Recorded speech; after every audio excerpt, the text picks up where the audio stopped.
May 28th, 2008, a burglary took place at Jodie's grandparents' home where Jodie lived. So Jodie's grandparents had left her there, and after Jodie left, the burglary took place, and these damn burglars, they only took one thing: her grandfather's gun.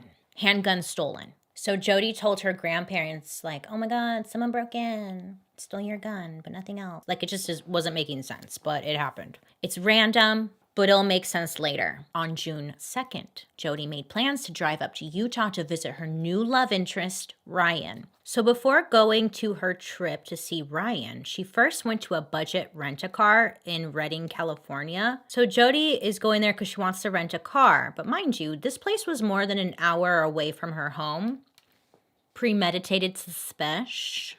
So she goes to rent a car and they bring out a red car. And she tells them, no, I don't want a red car. She felt like it would attract attention. So they gave her a white one instead. And off Jodie went. Well, she was supposed to be driving to Utah. Her phone was turned off. She said it died, but then it was turned back on many hours later. Jodie was supposed to get to Utah on June 4th, but she didn't arrive until June 5th. Jodie called and emailed and texted Travis throughout her trip. She even left a voicemail on the night of the murder, rambling about making plans and how she was on her way to Utah and had accidentally driven 100 miles the wrong way. So when Jodie returned the rental car, the floor mats were missing, and she mentioned that there was a Kool-Aid stain in her car. And that got me thinking, I wonder how many times, like, people who work at rental car places, this is just a side note, how many times they see Kool-Aid stains. During this time, Travis was back in Mesa, Arizona, getting excited because he was going on another work trip, but this time to Cancun, Mexico. So Travis was working out, trying to get in shape because, he's going to be in a bathing suit and stuff, but he also invited Mimi, the woman that he was interested in. He thought maybe he could take her on this trip to Cancun, just as friends. He could show her around, show her a different side of himself, and hopefully she would fall for him.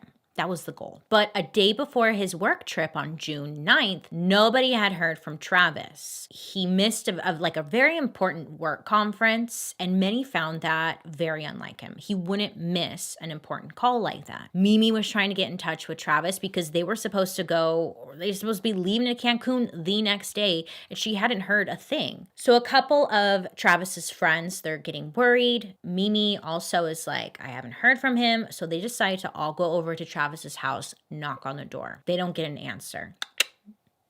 Nothing.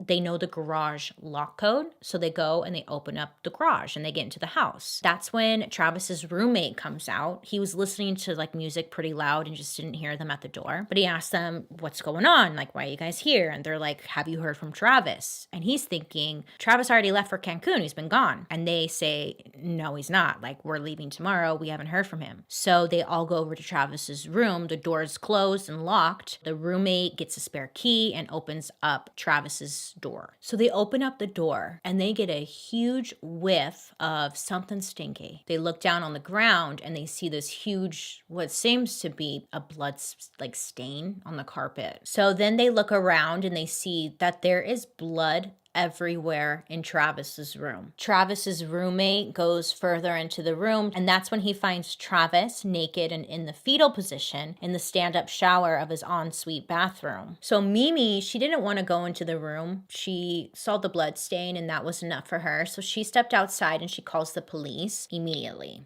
So investigators, they go out to the crime scene, right? And they're asking all the friends, like, who do you think could have done something so awful? All of them were just quick to say, Jodie.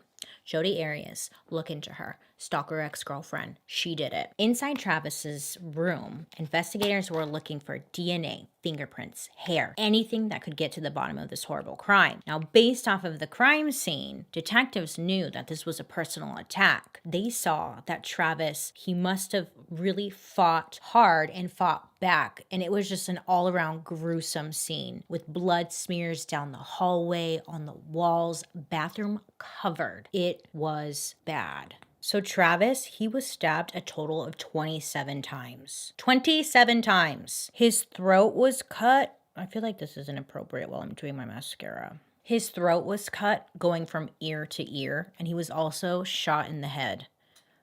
It was determined that Travis Alexander was murdered on June 4th, 2008.